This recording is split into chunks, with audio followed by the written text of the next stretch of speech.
ಕರ್ಕೊಂಡು ಹೋಗ್ಬಾರ್ದು ಅಂತಂದ್ರೆ ಈ 9 ವರ್ಷದ ಮೇಲೆ ಮೆಚೂರ್ ಆದವರು, 10 ವರ್ಷದ ಮೇಲೆ ಮೆಚೂರ್ ಆದ ಮಕ್ಕಳು ಅಲ್ಲಿ ಮೆಚೂರ್ ಆದ್ರೆ ನಗ್ತಾ ನಿಲ್ತಾವಂತ.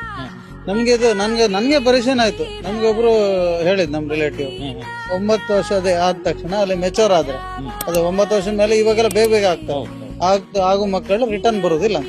ಇದೊಂದು ಕೇಳಿದೀನಿ ನಾನು, ತುಂಬಾ ಜನ ಹೇಳ್ತಾರೆ ಅಲ್ಲೇ ಇದ್ ಬಿಡುದಂತೆ, ಅವರೇ ಓದಿಸೋದು, ಅವರಿಗೆ ಮದುವೆ ಮಾಡಿಸೋದು, ಅವರೇ ಸಾಕೊಂಡಿರೋದು, ಅಲ್ಲಿಗೆ ಬಿಟ್ಟು ಬರ್ಬೇಕು. ಅದ್ ದೇವ್ರ ಆಸೆ ಪಡ್ತದಂತೆ.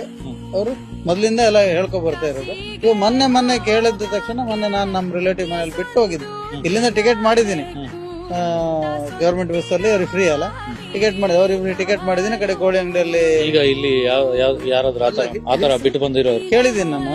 ಅದನ್ನ ನಾನು ಕನ್ಫರ್ಮ್ ಮಾಡಿ ನಾನೇ ಖುದ್ದಾಗಿ ಒಂಚೂರು ಎಲ್ಲಾರು ಏನ್ ಅವರು ಅದೇ ನಮ್ಮ ಒಬ್ರು ಮಗಳನ್ನ ಅಲ್ಲೇ ಬಿಟ್ಟು ಬಂದಿರೋ, ನೀವೆಲ್ಲ ಕರ್ಕೊಂಡು ಹೋಗ್ಬೇಡಿ ಅಂತ ನಂಗೆ ಈ ತರ ಮೆಸೇಜ್ ಹಾಕಿದ್ರು. ಮಗಳು ವಾಪಸ್ ಬರಲ್ಲ ಅಂತ ಹೇಳಿ ಅಲ್ಲೇ ಬಿಟ್ಟು ಬಂದಿರೋ 1 ವರ್ಷದ ಹಿಂದೆ, 1.5 ವರ್ಷ ಹಿಂದೆ. ಇವಾಗ ಅಲ್ಲಿ ಅವ್ರ ಮಗಳು ಅಲ್ಲಿ ಇದ್ದಲ್ಲ, ಅದು ಕೇಳ್ಬೇಕಿನ್ನ, ನಮ್ಗೆ ಸರಿಯಾಗಿ ಮಾಹಿತಿ ಇಲ್ಲ. ಮತ್ತೆ ಈ ವಿಷಯ ಅಂತೂ ಗ್ಯಾರಂಟಿ ಇವ್ರಿಗೆಲ್ಲ ಗೊತ್ತು. ಇವಳು ಕರ್ಕೊಂಡು ಹೋಗಿ ಭಯ ಬೀಳ್ತಾಳೆ ಅಲ್ಲಿ. ಅವಳಿಗೆ ಗೊತ್ತು, ಅವಳಿಗೆ ಗೊತ್ತು ಆ ವಿಷಯ. ಅಂದ್ರೆ ಕರ್ಕೊಂಡು ಹೋಗ್ಬೇಡಿ ಅಂತಾರೆ, ಇವಳೇ ಬೈತಾರೆ ನಮ್ಗೆ, ಬಾಡ ಮಗಿನ ಇಲ್ಲಿ ಕರ್ಕೊಂಡು ಹೋಗ್ಬೇಡ.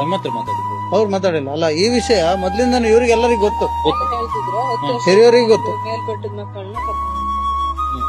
ಎಲ್ಲ ಹೋದ್ರೆ ರಿಟರ್ನ್ ಬರುದಿಲ್ಲ. ಇದು ಏನು ಅಂತ ಅರ್ಥ ಆಗುದಿಲ್ಲ. ಹೌದಾ? ಕರೆದ್ರು